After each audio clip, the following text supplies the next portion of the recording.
Good morning, good afternoon, good evening po sa inyong lahat guys. So today guys, magluluto tayo ng simpleng ulam lang na paborito ng lahat, adobong manok with spring onion lang guys. So simple lang yung lulutuin natin guys. Ito yung pinakamadaling lutuin kung wala kayong gulay na isasahog, kung wala kayong patatas or or carrots or whatever na pwede nyong ihalo dyan. Yan lang guys ang ihalo nyo. Spring onion pwede na. Tapos lagyan nyo ng kunting sugar. Yan lang guys. Gigisahin nyo lang siya.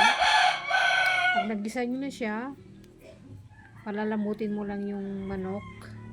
Lagyan mo ng kunting tubig. Tapos lagay mo yung sauce niya guys. Ganyan lang kadali guys. Tapos hanggang lumiit lang siya yung yung tubig niya.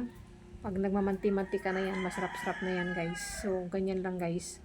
Sisimplihan lang natin guys. Ayan. Tapos titimplahin na lang natin ko yung mga ipapatimpla mo. Pwede mo siyang lagyan ng kunting sugar. Pwede mong lagyan ng soy. Tapos pag malapit na, pag malambot na guys, pwede mo na siyang ilagay yung vinegar. Then yan. Last na yung guys, yung spring onion. Ganun lang kadali magluto guys ng adobong manok with spring onion na din mo kailangan mag-add ng potatoes.